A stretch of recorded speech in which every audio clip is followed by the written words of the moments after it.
Hello and welcome to episode 64 of the Ego Chall Podcast. My name is Preston Byers, and as always, I'm joined by my co-host Justin Binkowski. And on today's episode, we are previewing the second Call of Duty League Major of the 2023 season, on top of recapping the final week of qualifying matches heading into the second major of the CDL season. But before we do any of that, how are you doing, Bink? I'm doing all right. Had a few banger matches this weekend. Looking forward to the next week ahead and ready to talk about it all. Yeah, let's get right into it. We're going to start with the matches from the last week of the qualifiers, and then we'll head into the major. But we're not going to spend too much time on these last few matches because, of course, the major is really what matters in all of this. A lot of CDL points at stake, a lot more money at stake, and a lot of prestige that goes along with these majors. So jumping in, we had Friday, January 27th, to start the last week of qualifiers. Florida versus London, Vegas versus New York, Atlanta versus LAG. So Florida beats London 3-2 in a series that I think we both thought could go either way because there's a lot of uncertainty around both of these rosters having just made roster changes. And then the Vegas New York one was kind of something that we had both seen. Obviously, New York, one of the best teams in the league, and Vegas has been struggling mightily in several different game modes. But the Atlanta LAG match was definitely something that we were interested in, particularly because Aristides was playing his first match against Atlanta FaZe after winning a world championship in 2021 with them and getting to the grand finals of the world championship in 2022 with FaZe before being replaced by Slasher and moving to the Gorillas.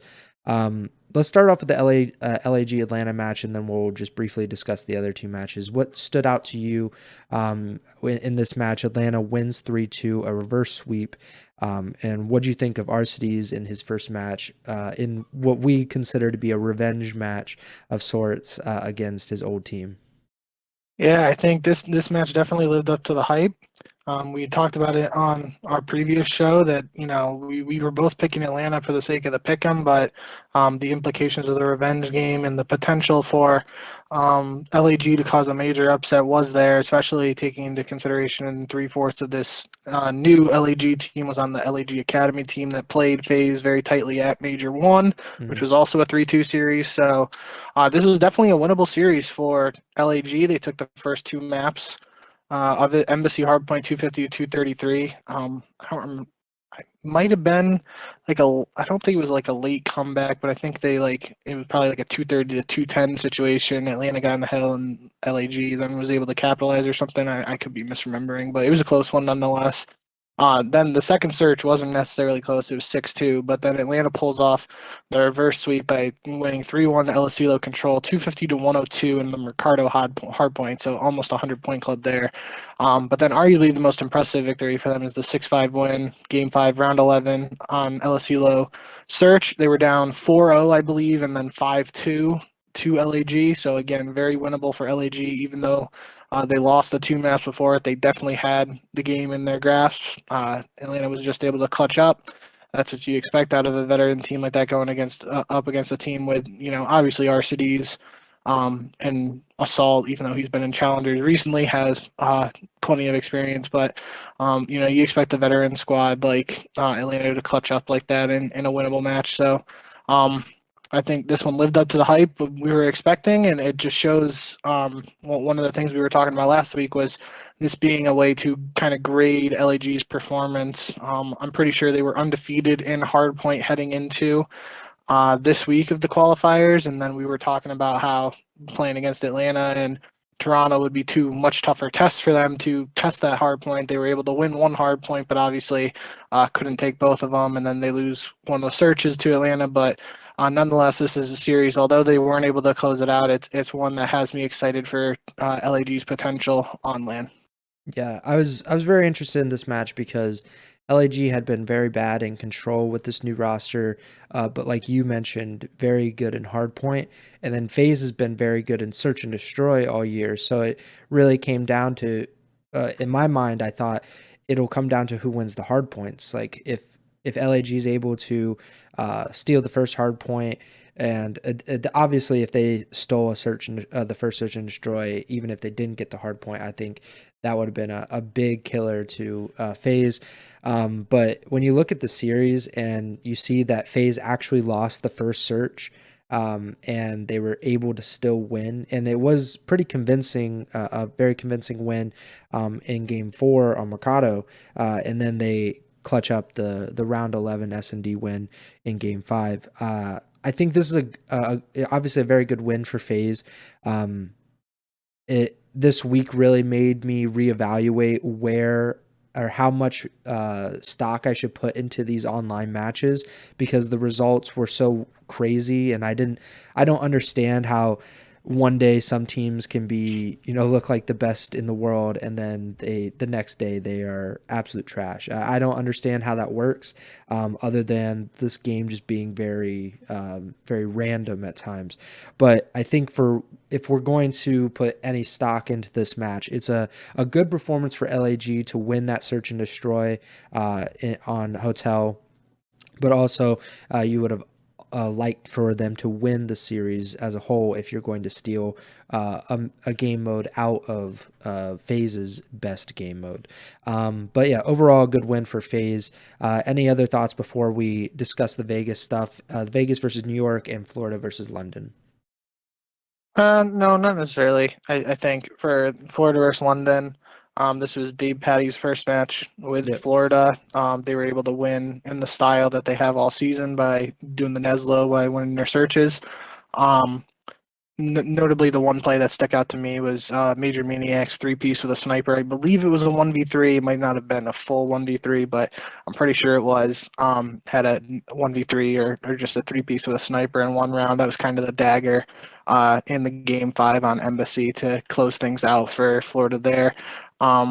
They did, however, lose both hard points, and that was, a talking point for us in the previous week when we were talking about the Brack change, Brack being replaced for Dave Patty. To us, logically, with Brack performing statistically incredibly well this year for Florida, the only point I know myself that I was bringing up was thinking that Florida must think that Dave Patty will help them improve in hardpoint, and obviously this is just one match we're talking about here, so it's limited sample size with Dave Patty, but they still lost both hardpoints even with Dave Patty, so it could be a bigger issue for the team. It's just, again, something we're going to have to keep looking out for. But if they keep playing well in search, they just have to find a way to get to the Game 5 somehow. So that's all really for that Florida-London match. And then Vegas versus New York is a pretty convincing 3-0 there. The first hardpoint 250 to 226 was a close one, but then it was 6-2 in the search and 3-0 in the control. So not much to talk about there. It was a pretty convincing win from the reigning major champs. Yeah, so we talked about this Vegas-New York one. We don't really have a lot to say because this was an expected result. Maybe not necessarily a 3-0 because Vegas has been good in search this year, but a win for New York is not unexpected. Saturday, Vegas also plays their second match of the week. They play against OpTic, who at the time was gunning for the number 1 seed, undefeated if I remember correctly, heading in these qualifiers so far. And Vegas is able to upset OpTic. And it's very weird how they do this, because you would think with Vegas being very good in search and horrible in the rest, you would expect some form of like 2-5, maybe 1, or obviously if they win they have to win one of the respawns, but you would expect them to win both searches, and that's really the only way. Well, in this series, not quite. They actually lose the search and destroy and win the first 3 respawns. What do you think about that? Because we both picked OpTic, as any sane person would, heading into this, because Vegas has looked like, it's very hard to put it into words how bad they looked in Respawn. Glacier's been publicly questioning himself in Respawn, and if you look at how badly he did in the control map against New York on Friday, I think he had a 0.5 KD, and they got swept in control, got swept in the series as a whole. And they've just been really bad in everything but search. And then here they pretty much flip the script on OpTic. OpTic pretty much flips the script on themselves. They win the search but don't win anything else. What do you think of this series between Vegas and OpTic? Yeah, I think that was the most surprising thing aside from the actual outcome was how they got it done. I put in the notes a reverse OpTic because obviously in the past we're talking about historic OpTic lineups that are usually able to get 3-1 wins by winning the respawns and losing the search. That's what happens to them here, and like you were mentioning, that's not necessarily how you would expect Vegas to pull off an upset if you were even counting on Vegas to pull off this upset. Um, so not necessarily. It's again one of those things you kind of just mentioned. We talked about it a lot last year in Vanguard, just how the game could be a coin flippy situation where one day a team's on point, the next day another team's on point, and you really don't know what to expect. So I don't know if I have too much to take away from this game, especially considering what happened the following day of the weekend. I think this just might have been an off match. I think actually, I was watching Scum's watch party and they were talking about how, or wait, that might have been on Sunday. Yeah, I think it was on Sunday, so About the never warm mind. up rate? Yeah. I wasn't sure But which one. yeah, regardless, it's a good win for Vegas. I think somebody tweeted that it was the first time Paris/Vegas beat the OpTic franchise. I don't know if that counts OGLA or if it counts Chicago/OpTic, but I think I saw something like that. So regardless, it was a big win for Vegas, and even if they're starting the losers bracket for this major, I think they're already, despite struggling still this year, that they're already having a little more success than in years past. So, going to be tough for them to make a losers run, but looking forward to seeing what they can do because obviously they have the potential to pull it off when they're playing at their best. It's just going to be able. It's going to come down to whether they're able to consistently put together performances like they did against a squad like OpTic here. And that's what every team looks to do is put together consistent performances like this because then you're in good shape. Yeah, definitely. Another team that was trying to find a little more consistency was Toronto heading into their first match of the week against LAG. Obviously, we talked about how LAG. They finished the first day with a loss to Atlanta, a close loss, but then they start the second day against Toronto, who was looking to bounce back. And, like, I guess we should just talk about LAG as a whole because of this week. They were heading in looking very good. And we said last week that this was their proving ground this week. As much as an online week of Call of Duty matches can be, I guess, because there's so much inconsistency and randomness involved. But we thought, okay, these two teams, Atlanta and Toronto, are very good barometers for how good LAG could be and where they are now. They come up short against both 3-2 against Atlanta, 3-1 against Toronto. Not particularly close in this series. They did win the opening hard point, but then lost Mercado Search, and then were swept in control, and then they were 100-point clubbed in the final hard point. So what are your takeaways from LAG's week and Toronto's win here against LAG? Again, going back to the match for LAG against Atlanta, they showed some signs that they're able to take a hard point here off a really good hard point team in Toronto. But obviously, Toronto just kicked it into another gear and took control, especially in the maps 3 and 4, just pure domination out of them, which is what we expected and what a lot of people probably expected. Toronto's looking really strong, especially after this win, and they were able to get a convincing hardpoint win against a team that had been playing well in hardpoint in the qualifiers with their new roster. So I think, again, this has me having higher expectations for LAG heading into the major. Uh, they won Major 2 last year. I'm not going there here with uh, this year, but I think obviously after top 12 placing at Major 1, top 12 is obviously the lowest you can get at Major 2. So I think it's not a stretch to say that I'm expecting them to place better at Major 2 than they did at Major 1, and I have high expectations for Toronto at this event as well. Nothing to really say about the Florida Boston one, I'm assuming, because both of these teams are, well, Florida, we're not entirely sure because it's pretty early into this new roster with Dave Patty. With Boston, I think that in my view, they're probably around in the same position they were last year, in the early part of the year, where they could probably beat a good team, but typically not. And I think they will beat up on the lower ranked teams in the league, the lower tier teams. And I would probably consider Florida to be in that group. They end up beating Florida here 3-1. Not that surprising. We both picked Boston. Any thoughts before we talk about the Seattle-New York match? Just point out Florida actually was able to win a hard point, but then they lost the next three maps after that. It was the big wake revenge game, even though it's not like he got dropped or anything from Florida, but it was Big Wake's first match against his former organization of multiple years. And then not much to talk about is a good win for Boston, and obviously still early for Florida, but they did win one hard point with this new squad, but they lose a search at the cost of that. So still too early to tell for me on Florida, but we'll see how they do at the major. Let's talk about Seattle versus New York. Very, very Seattle-ish performance here. Very low expectations going in, and then they just beat one of the best teams, arguably the best team. And I just don't know what to make of this team. I don't know if it's just an online thing. They're in Seattle, correct? Like they're based out of Seattle. No, Texas, I believe. Okay, so there is no excuse for them to I guess, because if I was thinking they're in Seattle, okay, like your West Coast. I mean, we've all heard the horror stories of like West Coast COD players and how they have to deal with online, but I think both of these teams are based in Texas, and then it's like what I mean, there's probably not like a gigantic difference if you're based on the same server. I don't know what to make. Like, what do you think it is with Seattle? Why they're like, this is not just a new thing either. This is last year.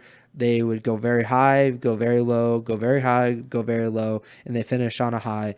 This year, it's been a very high note to get second in the first major, but they've been really bad since then. What do you attribute to that? I think they might just be a LAN team, to be honest. And I mean, obviously, they could prove me wrong at this upcoming LAN, but if they have another good placing this weekend on LAN, then I'm gonna have no choice but to just attribute it to online struggles. It makes no sense to me, especially their struggles in search. They've now after this match, they played one more match on Sunday, and they're 0-12 in online searches this weekend, which is just ridiculous. I think they went like 4-5 or 5-4, something like that at Major 1 in search. So it's not like they haven't won a search all year, but online they've just struggled in search, and that's not a recipe for success unless you're able to win 3 respawns against the reigning major champions. Yeah. Their online stats 10-7 in hardpoint, 0-12 in search, 5-4 in control. So it doesn't seem to affect them too much in the respawns. They have above 500 win percentage in hardpoint and control. But just 0-12 in search, that's like that doesn't seem almost possible to like be a top level team, to have so much of this talent, to have the Iceman himself accuracy. Yeah. And I just looked at their LAN stats. They were 7-4 in hardpoint, 4-5 in search, and 5-2 in control. So that would indicate that search is, of the 3 game modes, their weakest.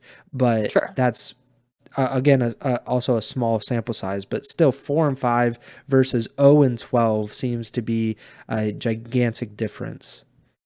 And you think about it, even in the prior year in Vanguard, there were a lot of, you brought up the Iceman. There were a lot of moments where he was able to pull off ninja diffuses. Yeah. And not to say ninja diffuses are flukes or anything, but obviously it is, if you're able to get a 7.5 second diffuse without anybody on the other team checking while they're alive, that's more unlikely, like you said, than actually killing all 4 players on the other team and getting the diffuse. So yeah, I really don't know. They have a really good S&D coach and Equip, who was with them. I don't know if he was with them for all of last year, but he was definitely with them for part of last year. And then he re-signed with them, not initially to start the season, but I think like midway through the qualifiers. So they got to figure out something, but they obviously have the talent and the slaying power to compete and respawn. If they're able to just take one of these searches in these qualifier matches, we could be talking about a completely different record for them here, because if they're slaying out in the respawns, a very big difference there from losing 3-2 in some scenarios to because you can't win both searches to potentially looking at 3-0 3-1s because you're able to at least steal the search.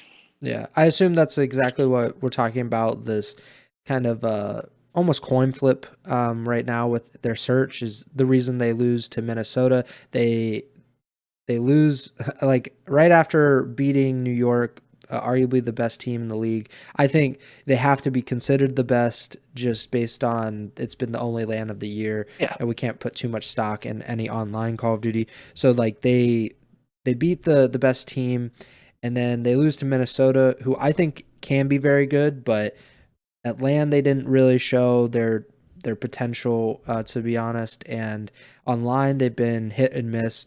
So are you just attributing this kind of coin flip online, possible like online disadvantage, like they're just not they are a LAN team, they're not an online team. Is that what you think is going on here with the Minnesota match? I really don't know what this is. I'm just as speechless as I was earlier for this one, just because they go from beating the arguably best team in the game, like you said, the reigning major champs, can't be argued there. They beat them 3-1, winning 3 respawns and notably 2 hard points. And then they go up against Minnesota literally the very next match, so less than 24 hours after they just beat a really good team. And they lose all 3, or they don't lose all 3 respawns, but they lose another search and both hard points to Minnesota, which is a team we talked about last week. I really didn't know what to expect out of Minnesota because they had an up and down week, and like you said, they haven't looked the best, even though they have a lot of talent on paper. So, yeah, just a weird one for me. I think Seattle's got to try to turn the page and look to make a run here at the major.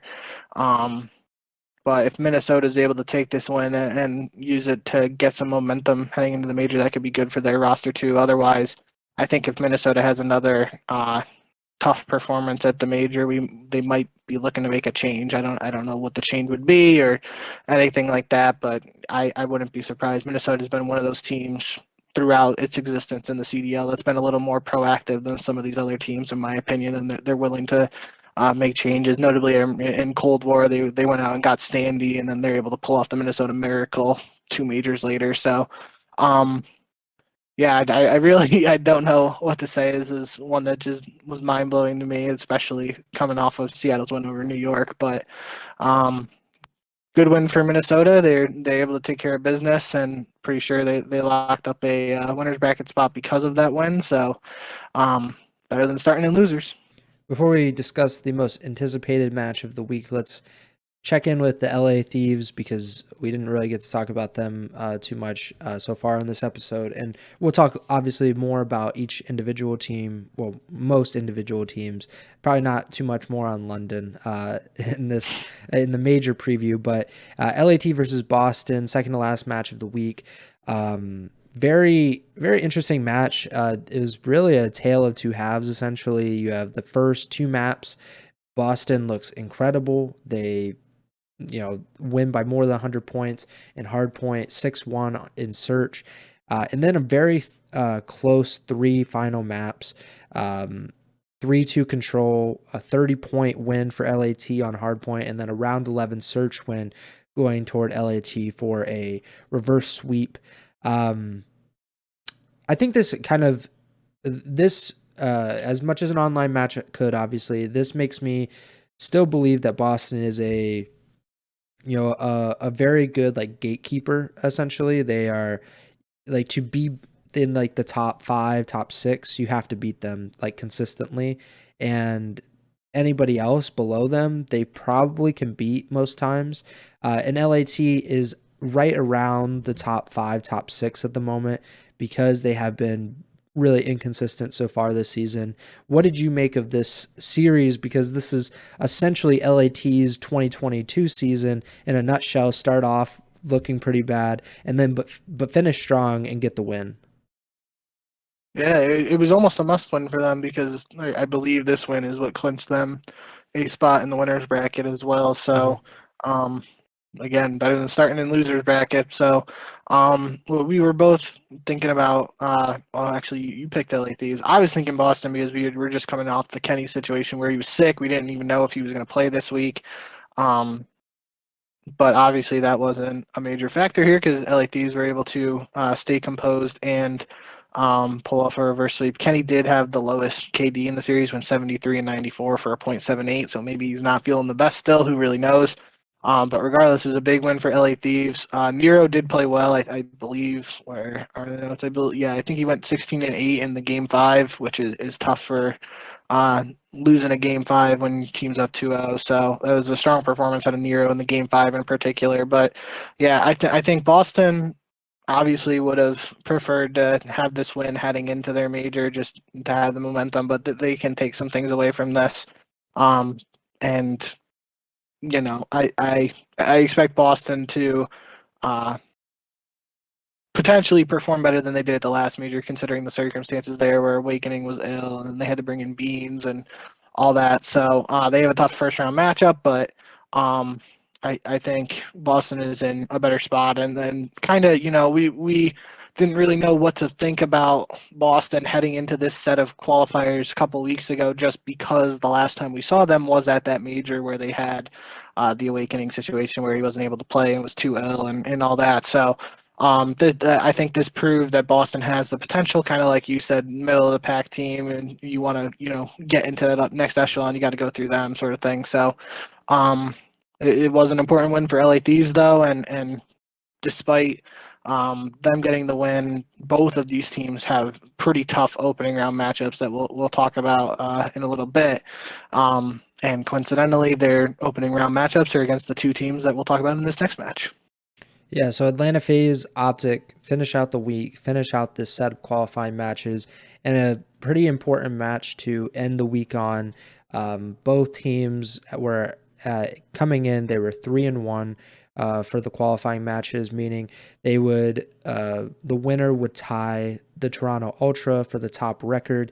In the standings, the other team would drop into this massive tiebreaker situation with the other 3-2 teams.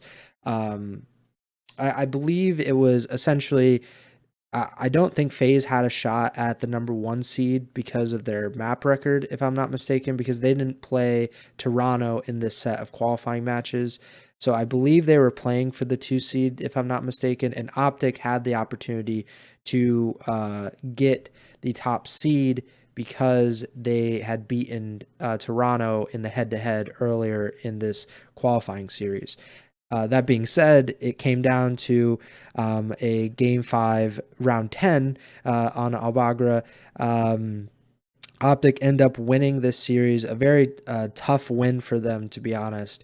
They lose pretty convincingly in Hardpoint and Search to start off, and then mount this very improbable reverse sweep, 3-2 control, a 250 to 248 Hotel Hardpoint win, and then they win 6-4 in Search to secure the series and the top seed heading into Major 2. Give me your thoughts on this as OpTic lock up the number 1 seed for the second major. Yeah, so we were kind of hinting at it earlier because I couldn't remember what day it was on, but in the OpTic watch party, they were talking about some potential technical issues or power issues in the room where the team was playing, and that could have led to some potential delays in them getting warmed up, or just a lack of practice heading into the match, which could be attributed to them losing those first 2 maps. But nonetheless, regardless of whatever was happening there, the fact that this is still a very new squad with this 4-man team without Scump, and they were able to stay resilient and make an impressive hard-fought comeback against a very strong FaZe team. That speaks volumes. And this is after a unexpected loss to Vegas, but that Vegas loss came off a 2-0 week the week prior. I don't remember the teams they played off the top of my head, but I know it was an impressive 2-0 week out of OpTic the previous week. So things are looking good for this new squad, and they're obviously able to close this one out to secure that first seed. Gets them a matchup with LA Thieves in the HBR Classic in the first round of the winners bracket at the Major, which should be an absolute banger considering both teams are coming off hard-fought reverse sweeps in their last online matches before the Major. Yeah. Really incredible series to finish off this week, and a really weird few weeks for OpTic from the obviously a very disappointing first major, then to winning the first match of their first qualifier, then Scump retiring very suddenly, and to win 3 of the 4 matches since then, with their only loss being a very weird loss to Vegas of all teams. Yeah, very weird for OpTic, but a good result, obviously, and I'm sure a lot of OpTic fans will be in Boston this weekend to support their team. And I'm sure there will be a stat like this is the first tournament since whatever that Scump has not been a part of OpTic. It's probably like 2012, 2011, maybe like when they went to Apex for like a little bit, like so EGL 9 or something like that. Because I don't think they played a tournament when he briefly left for Envy and Ghosts. Nope. So They just played a 2K. Yeah, so I'd have to think it's probably like the This EGL tournament. So I was trying to think about it. It would be the first CDL event without Scump on OpTic since OGLA. If you don't count OGLA, Yeah. it's essentially the first any major COD tournament without Scump since 2011 Yeah. when he was on Leverage. Oh yeah, Leverage. Yep. Yeah, I was looking through his. There's just so many tournaments that it's hard to even get through. So I guess he was, yeah. So Frag Cup 3 was the last tournament or I guess UMG Fort Lee would have been the last one, but he was playing with Nadeshot, Twiz, and Too Quick. Some names from the past that I'm sure new fans would not be familiar with. But yeah, so a really long time, over a decade of tournaments with OpTic, Scump in the lineup. Just a very weird thing, but I'm sure we will get confirmation from the CDL broadcast team. That just seems like too big of a stat to go missed this week at the second major of the season. Let's talk about Major 2. Let's bring up the bracket. Just real quick while you do that too, I just Yeah. want to give a shout out. Dashi absolutely fried in the series, had a 1.42 KD, the only positive KD on OpTic, which tough, hard fought series. So you can really throw the stats out the window. But he went 115 and 81. I know last year I was doing that running thread where I was keeping track of who had the highest kills in a best of 5. Haven't been doing that this year, obviously, but I feel like 115 is the highest number I've seen for a best of 5 in this game so far. So could be wrong on that, but nonetheless, it's a very impressive series out of Dashi and high slag number there.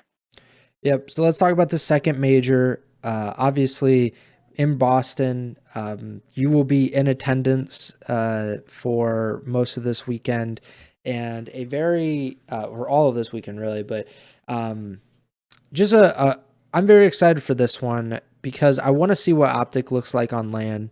For most importantly of all, without Scump in their roster, it's been, like we just mentioned, over a decade since we've seen something like that, and there are so many questions about many teams in this tournament.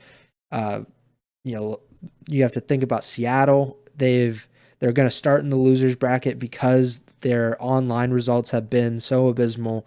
The Vegas Legion we focus more on them than most people do in the CDL landscape because Vegas is winning champs, but they are. I don't know. Like, they seem like they should be better than they are, but they also seem like they should be worse than they are just based on some of the results.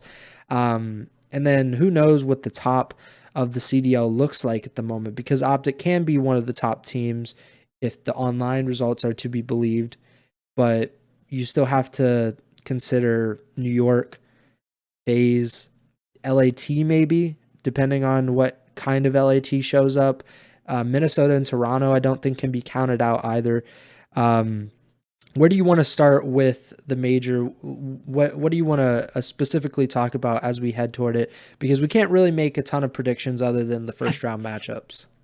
I think the best way to start off is I feel very confident in saying this is the least confident I've ever been in making predictions heading into a tournament. I can't think of another major where I didn't feel like there was a clear-cut winner in my head, which, obviously for the last couple of years we've been picking FaZe to win a lot of these tournaments, and even if they don't, they usually perform well. But maybe it's these recent online matches just messing with my head. I don't know, but like looking at these matchups, I feel like I know who should win, but then you never know what's actually going to happen. So I really don't know what to expect from this major, and I think that's part of the reason why I'm so excited for it, because I feel like even you look at a match here like New York Rocker, you fully expect New York to just take care of business there and move on, but who knows? New York is coming off that loss against Seattle, and then Minnesota just beat Seattle. So, um, yeah, I really I don't know what to expect, and that has me really excited for all of these matches.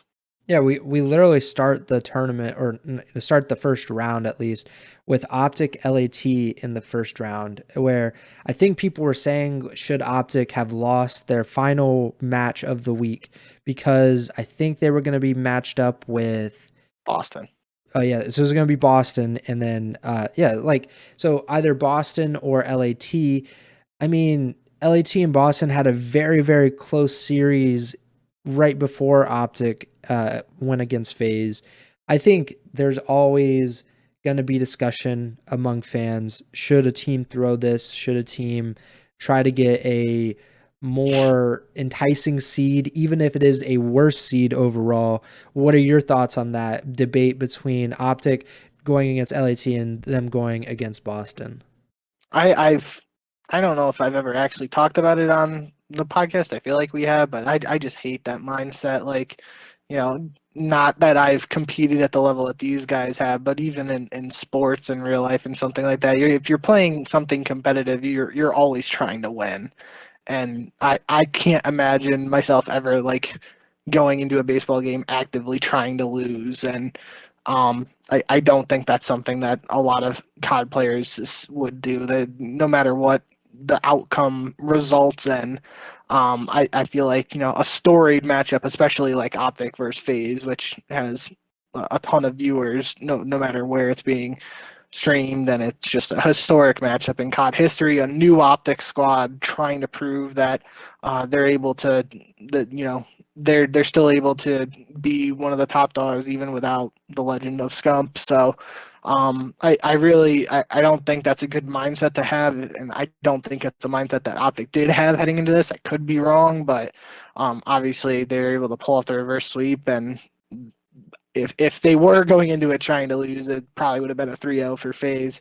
But yeah, I don't think that's a good mindset for a competitor, and I don't really like that thought process. If it is something that actually happens, then not much you can really do about it, but just question the actual thought process behind it. But I wouldn't be surprised if it actually backfired. We could be Yeah. here talking about it like OpTic loses the match to FaZe to think they get a matchup against Boston, and then they lose to Boston, because even if you think Boston is a worse team than LA Thieves right now, this is still Boston's first major, the first CDL event in Boston ever. Um, Boston sports fans are extremely passionate, and obviously we don't know what a home event for them looks like until Thursday, but I would be very surprised if Boston fans don't show up in droves and are supporting them. And now obviously you got going up against a green wall, the crowd's probably a little less split there, but it's still, it could have been an interesting matchup. I don't think I just don't think that that's something that crossed their minds, and I could be wrong, but doesn't really matter at this point now, because worked out the other way. It probably didn't cross their minds. If they were trying to throw it, they did it really poorly.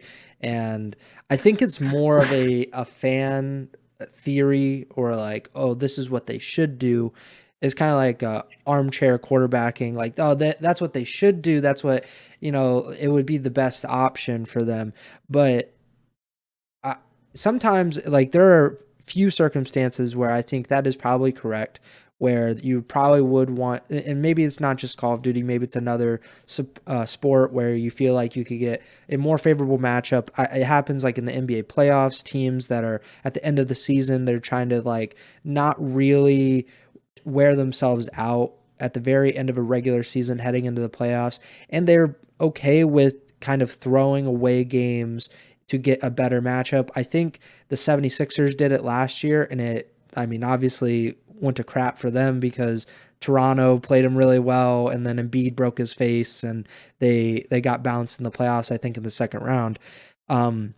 And I think that could have happened with OpTic here too. They're so new into this roster. They've only had 4 matches together heading into the phase. That would have been 3 online matches. And I think Illy was only there for the final 2, if I'm not mistaken. So there's like so much change happening. They're still trying to adjust to this post-Scump era of OpTic. I don't think it would have been in their benefit to throw any match, regardless of if it was against FaZe, if it was against Vegas, whether it was against Florida. It doesn't matter. I think they did what was best for them, and that is play as hard as physically possible, try to win the game, because beating FaZe, even if it's online, even if you would have had a pretty good matchup in the first round of the major, regardless of result, it's still a good thing to do. It's a good thing to get people, your fans, get them hyped up about beating FaZe, who obviously is their biggest rival in the league. I guess LAT maybe, I don't know. I consider FaZe to be a much more direct rival of OpTic, and LAT to be kind of like almost a like a cousin of OpTic because of Nadeshot and the connection that he has with OpTic. But that being said, like this idea that you should do things that are more favorable, it's like you're probably going to have to beat the Thieves. If the Thieves are good, you're going to have to beat them anyway. Like, really. If Boston is good, you're going to have to beat them anyway. The only thing is with the second round matchup, if OpTic beat LAT and New York beat Minnesota, like we think they should, then you would have a very tough second round matchup, but you would have had probably a tough second round matchup regardless, because you would have had to play most likely Toronto in the second round of the other side of the bracket. And if I'm not mistaken, Toronto eliminated I'm thinking FaZe. They beat them at the last major, though. Yeah, so they beat them at the last major. Toronto is a very talented team on paper. I think that they could, their potential is much higher than what they've even shown now. Like, I think that's a really tough matchup regardless. They did what they should have done. They beat FaZe. They got this first round matchup. Who knows? LAT might be in turmoil just from Kenny being away due to the illness and stuff, to just not having a very good start to their season. We saw last year they went pretty much 3/4 of the season almost before they figured it out and started playing to their potential. Who knows if that'll be the case? Maybe they'll do something similar and they'll have half the season, 3/4 of the season where they just can't consistently get things together. And I think OpTic, to have as good of a run as they have over the past few weeks with how much has been changing, and we didn't even talk about it, but Rambo, he was revealed to not be the coach of OpTic anymore. That's something that happened very silent, or like very quietly. It wasn't an announcement of like Rambo's no longer OpTic Texas's coach. It was something that was mentioned on, I believe, one of their streams, on like Hex's stream or something, basically saying like Scump watch party. Yeah, the Scump watch party. So he said like Hex was talking to Rambo and said, well, like, now that you're not OpTic's coach, blah blah blah. And then Rambo had said that he would do anything to help the team right before that. So I guess, do you have any thoughts on that? Because that was a story heading into their first match without Scump, was how would Dashy and Rambo coexist, because they've had this very public rivalry like over those 1 or 2 weeks before then? Yeah, I think the biggest question for me, and it seems like, there's no answer right now, but it's just if Rambo isn't the coach, who is the head coach? It sounds like right now they're leaning on JP, which I think JP's a super smart guy, really good analyst, but I just don't know if he is the right fit for a head coaching role. And obviously, I could be wrong there because he does have that experience as an analyst, working very closely with teams, and is very good at the stats stuff. So he could make a good head coach. I don't know if that's the official change or if OpTic's going to look to get another head coach, but that's certainly something that I'm interested to learn more about.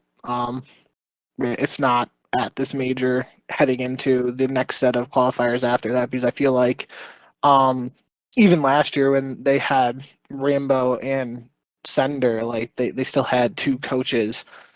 So if they just have JP doing coaching duties, I feel like that would be a little weird, and they would I would be surprised if OpTic isn't looking to try to get another head coach, but at the same time, who knows? Maybe they just ride it out with JP. Especially, I mean, they win this major. Hell, they don't have to change anything. So, I guess we'll wait and see. Definitely interesting because I think Rambo's just an incredible mind for Call of Duty. Him, TP are just the same type of players who are willing to do the dirty work, and they were able to translate that into being successful coaches who really have a good understanding of the game. So, um, obviously, depending on when Rambo actually stepped down, has a different impact on OpTic's record at this time without him as the coach. But they were able to secure the 1 seed nonetheless, and we'll just have to see from here what happens if OpTic does elect to go for another head coach or if JP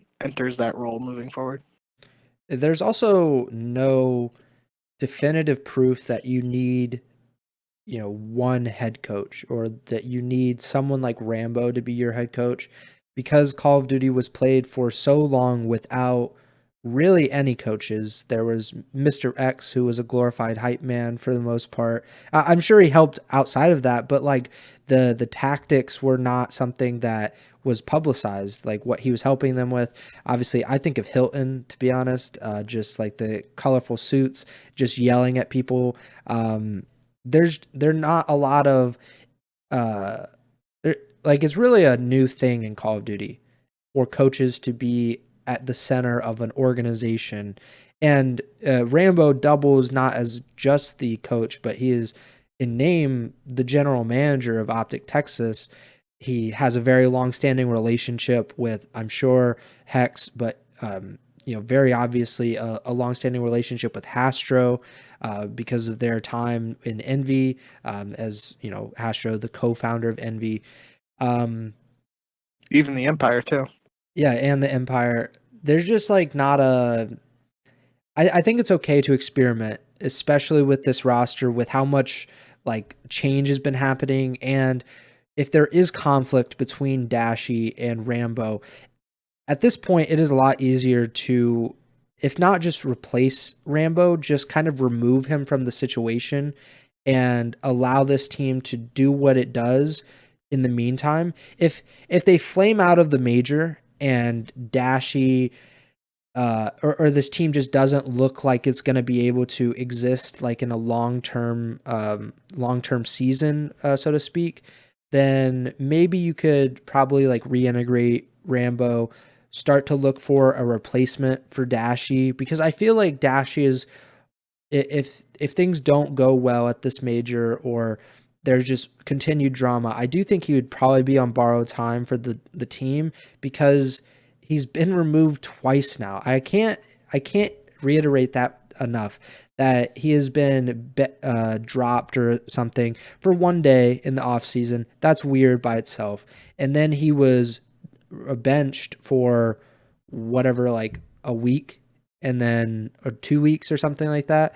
And then he's reinserted after Scump suddenly retires, which I'm sure wasn't their plan. I don't think they were like, just wait, we're going to bench Dashy, and then a week later, we're going to put him back in the lineup after all of this stuff about the bowling crap comes out, and we start like having a public feud. I think it's just, it's okay for Rambo to take a step back because they don't have any other options for players unless Rambo's going to step up and replace Dashy in the lineup. And I just don't think it'll go well. Yeah, I think that it's the easiest solution for them right at the moment for OpTic to have Rambo kind of removed from the equation, and then you see what happens with this roster. Maybe they flourish, maybe they fail. We'll see. I think JP is, from everything, like, I don't know him personally. I've never spoken to him, but he seems very competent. He's obviously been trusted by OpTic to even come in as an analyst is something that's probably very big for them. They're the biggest organization. That's something I would trust their judgment on that. And it's just, I mean, that's how it is. But we'll see how it works out. If things don't go well at the major, I think there will eventually be changes. It just depends on if OpTic can make these changes, because they would have had Pred on this roster to start the split or the stage or whatever if things had gone according to plan, but they didn't. And now they have a very weird roster that is somehow just doing very, very well, even better than their previous iteration. So I don't think it's a weird roster. It's a well, it's really just a weird talented roster. circumstances around this It's roster. weird in that, but I think Dashy's here to stay now. Hex put out a podcast today with Dashy, and I think there was a clip from Hitch maybe before all this that was saying, like, essentially that Hex put his foot down and was like, no, Dashy's not leaving. Dashy's coming back in. And Hex kind of confirmed that. I would have to go back and watch it to get the exact wording. I did hear that too. But it was essentially, it was like, Hex like went to bed, then he woke up the next day. He's like, I'm not letting these players make this decision. Dashy's staying on OpTic, and we'll figure out the rest after that. And they were talking in the podcast too, kind of like, Dashy's not old, but in the context of this current team, he's now the old guy on the team, God. and That makes me feel old. but they were talking about it in the sense of him having to be the leader, and they were talking about how Scump specifically called him out in his retirement video, having to step up, and so there's definitely pressure on Dashy. And that was something else they talked about, is how there's always pressure on OpTic. That's unavoidable. But yeah, dude, if anybody hasn't, obviously it came out earlier today, so definitely check that out if you're interested in the whole Dashy situation. It's like 50 something minutes. It was a good listen though, and a lot of good tidbits in there too. So I think Dashy's here to stay now. And I would be surprised even if OpTic struggle at this event. I don't really know how they make another change, especially after they just signed Hook. I feel like it'd be really weird if they drop Hook after just one event. Maybe if they're somehow able to get Pred because Seattle just loses their one match here and get top 12. But from everything we've heard, it doesn't sound like they want to do that, and that's probably going to be a topic for the offseason after the contracts expire and whatnot. I just think this OpTic roster, barring something catastrophic happening again, I think this is the OpTic roster we see for the rest of the season. It's possible. I also think that if Seattle flames out of this major and maybe OpTic doesn't do as well either, that asking price that Seattle was supposedly looking for might go down, because my thought on the whole thing, and you can go back to whatever 3 episodes ago when we were talking about it, but I essentially said that as long as they feel like they can win a championship, they have to keep Pred on the roster because he gives them the best possible chance to win a championship. If they get top 12, which is essentially, losing the first match of the tournament after being 0-12 in online search, maybe at that time Seattle kind of comes back to the negotiations and they say, hey, Hector, we have this very nice Australian player. He's Australian, right? Not New Zealand. I don't know, to be honest. I don't want to offend anybody, but I think he's Australian. But he's a world-class player, one of the best in the league, rookie of the year. We were willing to, sell his contract to you or however much. I think there's a possibility that happens, but like you said, it's probably the case that OpTic sticks with this roster at least for a little bit, because they did show so much potential in the online matches that even maybe one bad performance at Major 2 might not be the catalyst for a roster change. But it's very weird, like the idea that Dashi, like when Hex says like you know, or I don't want to put words in your mouth, but the idea that Hex was the one to come in and say like no, he's staying. It's like, what other choice did you have then? I'm unless you can convince Scup to stick around for a little bit longer, like there's no other player out there like that you probably could get on such short notice to fill into this roster. Like I think that was really their only option. Like I would have been very surprised to see anything else come about. Like he obviously got benched not once, but he got dropped, I guess, the first time. Like there is some conflict within this team that maybe they can get over through winning. We've seen in the past, Complexity hated each other. The the Dynasty team with Formal Karma, Krim, and Scump, they hated each other. If they would have lost a Panda at whatever Dallas that one year, they would have broken up on the spot. I don't know if it was Dallas, but it was Atlanta. Yeah, before they ever won a world championship, they would have broken up because they didn't like each other, and then it played out like down the line where they started getting into these beefs, and they've seemed to, for the most part, squash those beefs now. But not to get too much off track, but yeah, I just think there seems to be conflict within this team, and I think the conflict will arise if or when they start having issues again, like specifically in game, like losing, because I think winning fixes a lot of things. As you're a Tom Brady fan. The relationship between Brady and Belichick was probably not all that great for many years, but it was okay as long as they were winning Super Bowls. But when they lose to the Titans in the playoffs, then it's kind of like, all right, maybe we're not too good together. And Brady finds himself in Tampa Bay. Like, I think that there's conflict bubbling beneath the surface. It just like the heat is essentially just whether they lose or not. And I guess we'll see. That's what makes this major so interesting to me. Dashi did talk about it on the podcast. He didn't go into specifics of the conversations, but he said after he was informed, I'm pretty sure he said it was after Hex told him like he was back, but he had to talk to like Inder, Illy, and Shotzi. And he said he had like 45-minute conversations with both of them and hashed stuff out. And obviously this was before these matches, and tough to take anything away from limited sample size. But if those conversations did go well, bury the hatchet, however you want to word it, they could let bygones be bygones, put it behind them, and try to move on. Especially now the goal shifts for OpTic, right? Originally entering this season, the goal is to at minimum try to win one more championship for Scump, and now the goal is win a championship for Scump without Scump on the team,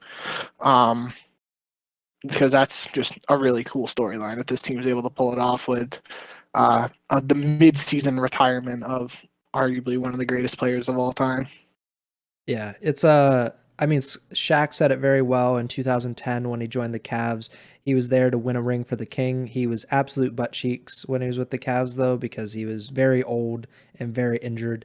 But that's OpTic's goal. I'm sure they probably should trademark that, win a ring for the king. It's a pretty good. They could sell T-shirts and stuff.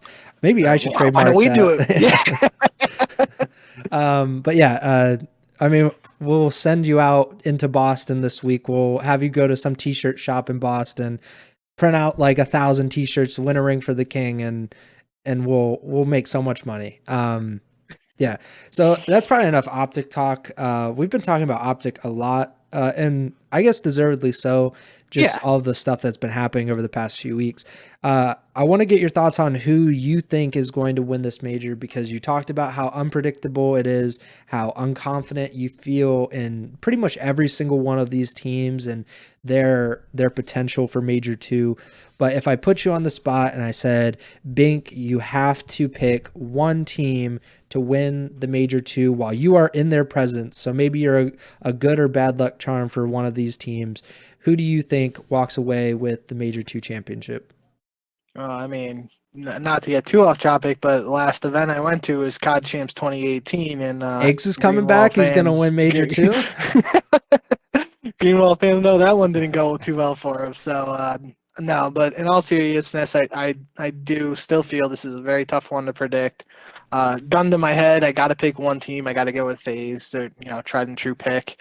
But I could see a world where OpTic, New York, Toronto, and FaZe, one of those four, is lifting the trophy at the end of the event. And obviously, last year Major 2 exactly, or a little less than a year ago because of the time shift in the schedule, but we had arguably one of the biggest upsets in CDL history with LAG winning the Major 2 last year. So who knows? Maybe Major 2 just has something with it, and in CDL and another surprise team, maybe Seattle will go on a wild losers bracket run and just take the whole thing. You never know. But yeah, I think I got to pick one team and go in FaZe, but definitely question marks around even them, and question marks around a lot of these teams. So it's going to be tough. But there's a lot of cool storylines I could see. Like I said, those four teams I named, one of those four teams definitely has the potential to lift it at the end. It's just going to come down to really who shows up. And notably, kind of like you said, apparently there's some flight issues and flights getting canceled. That could throw a wrench into all this. Hopefully it doesn't, and hopefully all the players are able to make it to the event. So because God forbid, we're talking about OpTic winning this tournament, and OpTic isn't even able to show up, and they got to play with random villain squad, or I don't even know what would happen to that scenario. But let's just hope it doesn't come to that, and all the squads are able to be there, so we see the high octane matches that we're anticipating.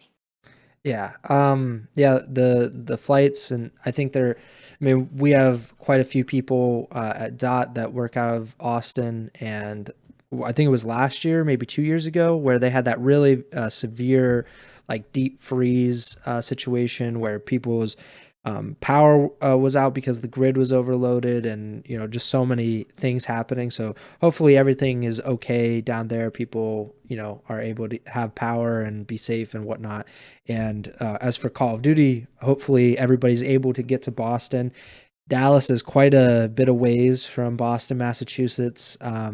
Maybe it'll be an old school road trip where guys pack into a little car and drive cross country to go to a LAN. I don't think the CDL players want to do that, but it's something that could happen. It might need to happen if things aren't worked out some way. As for my pick, I think FaZe is a pick that you can always make. It's probably until the end of the CDL. Just with the way they've been playing, it's very hard to pick against them.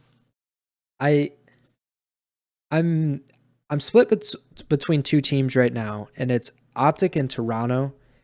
I think, and OpTic, of course, beat Toronto in the online qualifier. Toronto beat OpTic in the first major. I'm leaning toward Toronto, and I'll plant my flag and say so ultra or whatever their stupid hashtag is. I think they win Major 2, but like you, I'm very not confident in anything that I'm picking. I think what we learned from the first major of the season is that the most recent online performances seem to have a little bit of like a factor, or like it shows what teams are good or not. We saw Seattle and New York, both teams had very poor starts to the first majors qualifying matches, and then I think they both finished on like a little bit of a high at the end. I know New York did, maybe Seattle didn't. Yeah. But like I think that does say something, like the momentum of it, maybe just the confidence that comes with clicking at the right time and going into a major where, let's face it, like not a lot of teams will have any practice for almost a week going into this, other than Boston. Boston can like kind of chill out because they don't have to travel to this event because they're based out of Boston, if I'm not mistaken, right? I believe so, yeah. So they don't have to travel for it, but every other team does, and that travel cuts into practice time. I just think like Toronto's looked really good in this series of qualifying matches. OpTic has also looked very good, and they played each other, and OpTic came out on top. But I don't think like the individual like games necessarily matter. It's more of a trend at the moment. And OpTic losing to Vegas was a little worrisome to me because Vegas is really bad in respawn, like really bad. And I am a little more confident that Toronto is more steady, they're more consistent. So I'm going to go with the Toronto Ultra, but I could see literally 6 different teams winning this. There are just so many factors at play here that it's very hard to pick one team or the other. And I mean, just to play devil's advocate with that pick, we just saw this match between Toronto and LAG. There was a lot of trash talk between, well, not even necessarily between, just coming from Scrappy as expected, but especially directed towards Joe Deceives. And bringing up an old clip of Scrappy saying Joe Deceives didn't even deserve his sub spot. And then in the post-game interview after Toronto beat LAG, he called Joe Deceives. He said he doesn't beef with shit stains, and essentially calling Joe Deceives a shit stain. So this is going to be the first match after that. Maybe that's a little extra fire to the fuel for Joe Deceives to come out in his first land match in the CDL, trying to prove a point, and who knows, there could be some extra fireworks in that one. So that I think that's just one example of how exciting, especially all 4 of these opening round matchups are, in my view. So that kind of does it for our Major 2 preview. Before we get out of here, let's just quickly, I want to pose a question because Daniel Say, the GM, the commissioner, whatever his official title is, of the CDL, he's the Roger Goodell of the CDL, essentially. He announced that he and Spence are going to do another community update tomorrow, so it'll be today when you're listening to this, or yesterday if you don't listen to it before the Major. So they are going to talk about the Major 4 location and where it's going to be, because that's the only event other than Champs that has not been confirmed. Of course, this one is in Boston. The first Major was in, why am I blanking on the Raleigh. I believe Texas is Major 3, and then Major 5 is Toronto? Toronto. Yeah. Yep. So Major 4 and Champs have not been confirmed for their location. Where do you want Major 4 to be? I think we talked about this offline, but let's get it on a podcast. Where would you prefer? If we have the other ones, we have a Toronto and Texas and Raleigh and stuff, and now Boston, where you're going, where would you like this 4th Major to be? I think you were the one who brought it up in our conversation, so I'm not trying to steal it, but I think the idea of having Anaheim as a location for Major 4, Anaheim's one of the most iconic MLG event locations in the past, and obviously we haven't had a CDL event in Anaheim, but it's just an iconic location event for Call of Duty esports and the history of the game. I think that would be really cool for Anaheim, or just for this season in general, especially since we saw a non-franchise location in Raleigh for Major 1. It kind of opens the door for the potential of an Anaheim event. Mm-hmm. So in my eyes, I think ideal scenario would be Anaheim for Major 4 and then Vegas for Champs, just because I think Champs at Vegas would be so much fun and it would be so awesome. Unfortunately, I feel like the more likely scenario is Major 4 is at a CDL franchise location for one of these teams if they were just able to, put a bid in and quickly find a last-minute location for it, and then Champs will most likely probably be in California again. But yeah.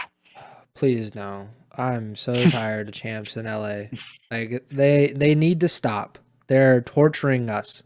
I mean, I'm not going to any of these events, but I think like it's such a missed opportunity to not have one Europe event a year. Like I'm not saying that every year you need to have like, half your tournaments in NA, half your tournaments in Europe, but I think it's like London is one of the best crowds in the CDL.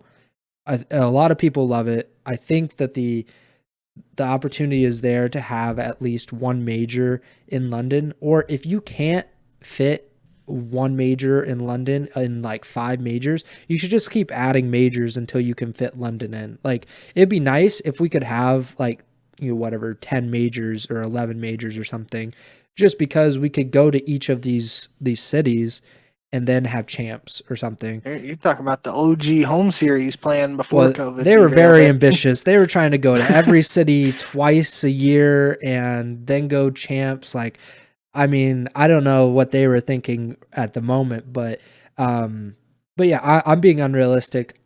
I do think that Anaheim would be a very good choice for it.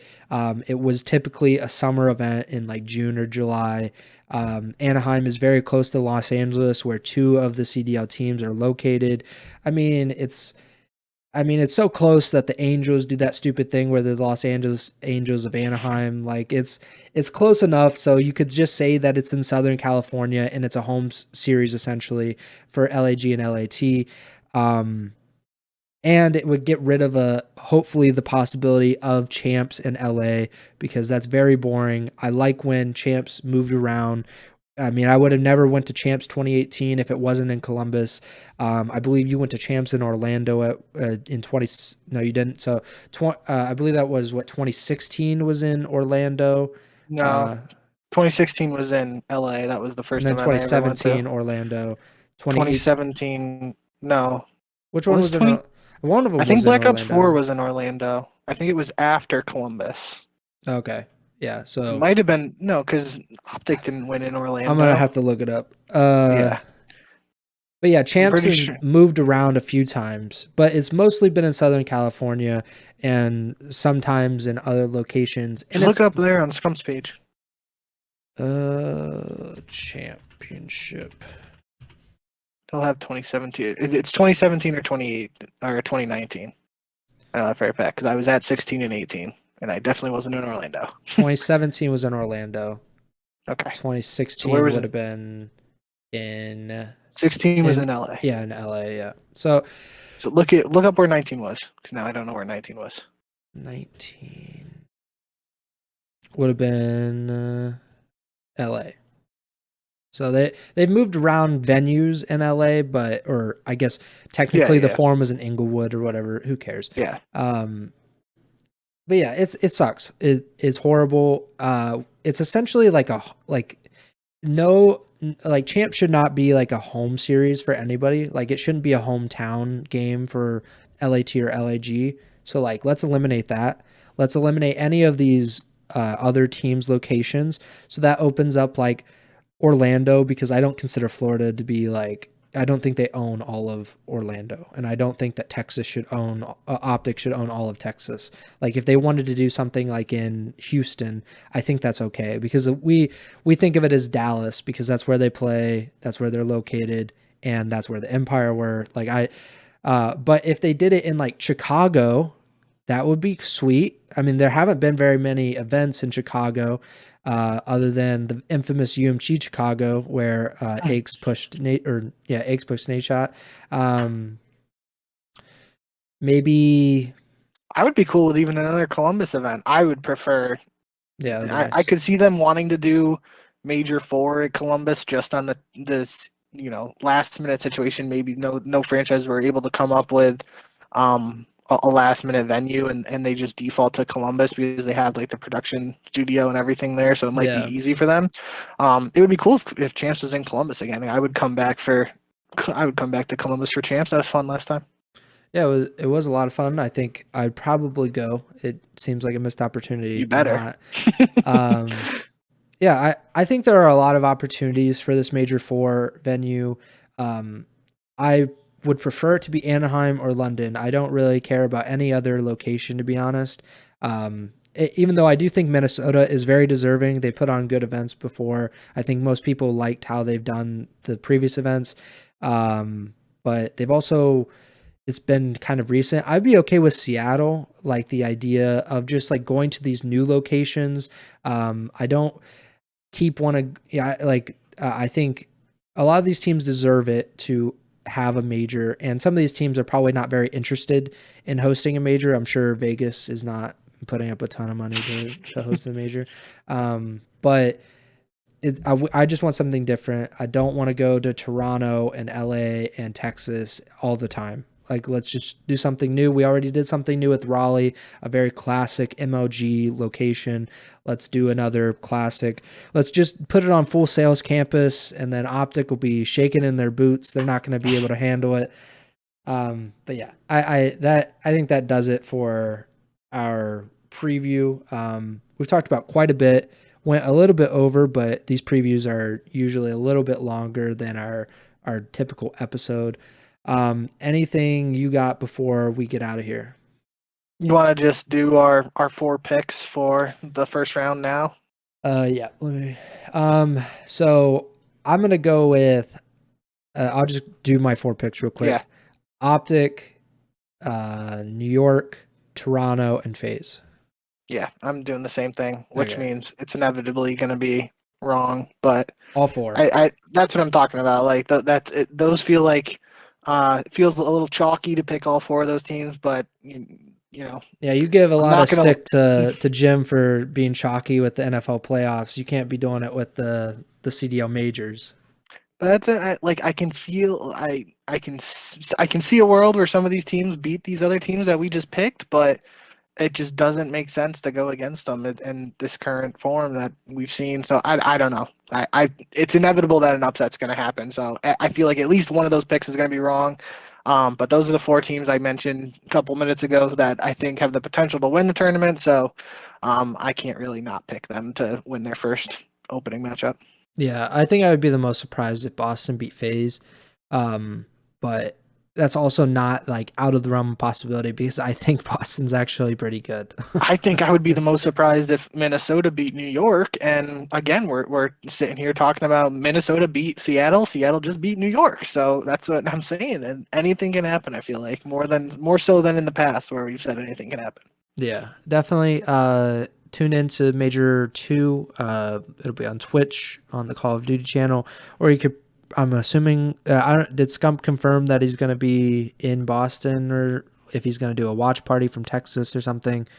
I'm pretty sure they're going, but obviously, like you mentioned, with the flight cancellations, who really knows what's going on? So probably a lot of interesting storylines to come out of this major, and we'll cover all of them next week when we come back for the podcast.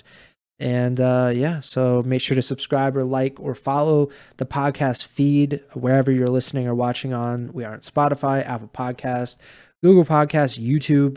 Also, make sure to give us a 5-star rating on anywhere you listen to. Follow us on Twitter. He's at jbink with 2 Ks, and I am at Pres Byers on Twitter. And the podcast Twitter is at Ego Chall Podcast. The next show tentatively scheduled for February 9th, February 10th. Bink is going to Boston, as we mentioned, so he's going to be traveling. You're traveling Monday back to Connecticut? Yeah. So maybe a later podcast than usual during the week, maybe like Thursday, possibly, depending on how things go. If Bink is completely exhausted from cheering his heart out for the Vegas Legion in Boston.